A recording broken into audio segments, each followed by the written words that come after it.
All right, and thank you again for stopping at Nine World Chronicles. And I wanted to talk more about Sekhmet. I never talk about Sekhmet enough. She's one of my favorite out of any deity that we would speak of, and just a deity possessed of amazing powers. And I wanted to do two things. I want to break it down. Let me really introduce you guys to who Sekhmet is. She is considered to be the Kemetic goddess of fire, hunting, wild animals, death, war, violence, retribution, justice, magic, heaven and hell, as well as plague, chaos, the midday sun, as well as medicine and healing. And because of all this, she is one of the most well known of the Kemetic deities. She is obviously an aspect of Hathor, and it's very important in the role that she plays. She is considered to be the vengeful manifestation of Ra's power. And this is important in defining who she is and how powerful she is. She is the Eye of Ra. Now, it's important that we talk about the mythologies of her. And it's well documented that she breathed fire. Literally, she breathed fire. An amazing component of her. And what type of fire was this? This is solar fire. This is the fire of Ra. That solar fire. Nothing more significant in this universe. It is the power station for this universe, right? Her breath is likened to the hot desert winds. That is what they said of this. In which, as we start to look at what are these gods' actual powers, and we hear terms like pyrokinesis, right? This is really what she is manifest. And there's a lot within who she is, and all these tellings here, all these epitaphs for her. Now, the thing about her is that she had a dual personality as a warrior goddess and one who brought plagues, but she also could heal diseases. So she was known as a healer, and she was linked with medicine.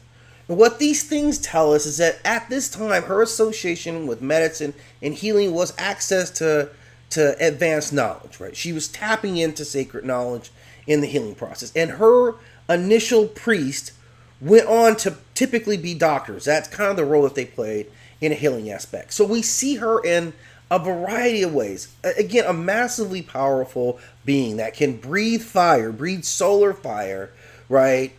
Can bring plagues, right? Which is a whole separate ability that we'll talk about. That's kind of unique. Even this is spread out over a few gods, right? But there's always a plague, and this is all manifested in her.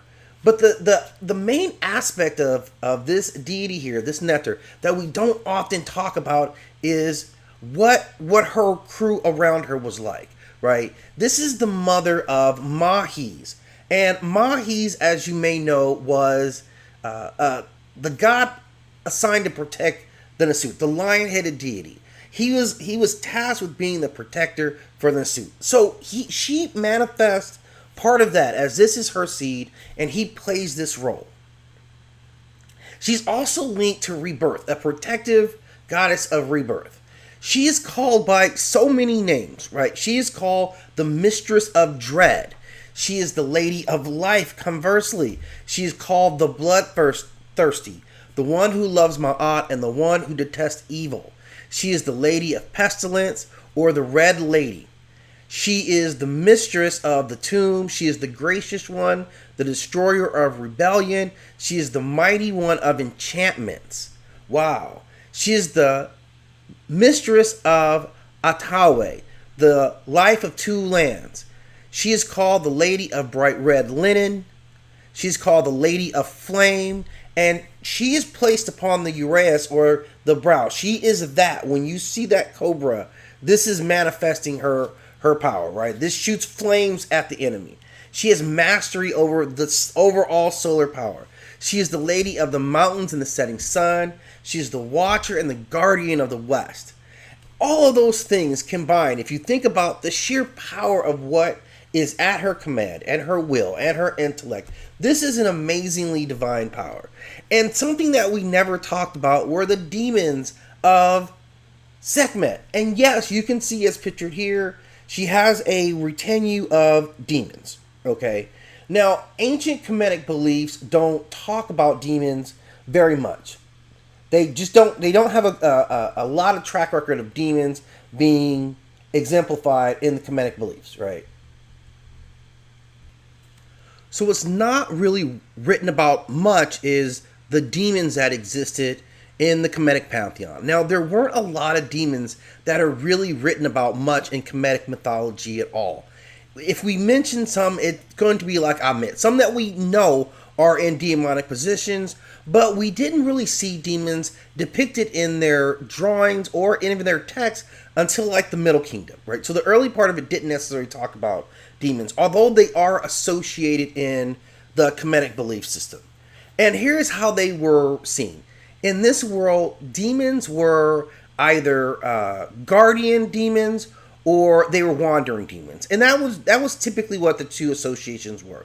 Obviously, wandering demons were able to do things of their own accord, and they're primarily associated with like causing diseases, right? Causing illness is typically what is attributed to demons. There was nothing, it seems like on a mass scale, that demons were really out of hand, right? So demons were seen as either guardians, as Ammit, who is in the underworld and will devour your soul, or other demons that are placed in positions in the underworld.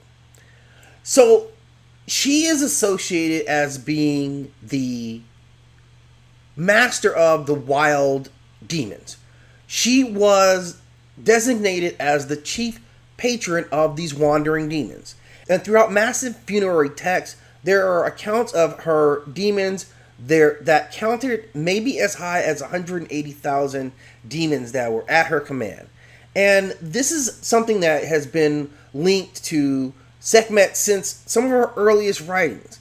So it's very interesting when we think about like just the totality of the power of this being in all the supernatural gifts that she has, and she actually has a guardian or a retinue of demons that are also at her disposal. So again, I just wanted to open up the door and talk about Sekhmet a little bit more. Obviously an amazing deity.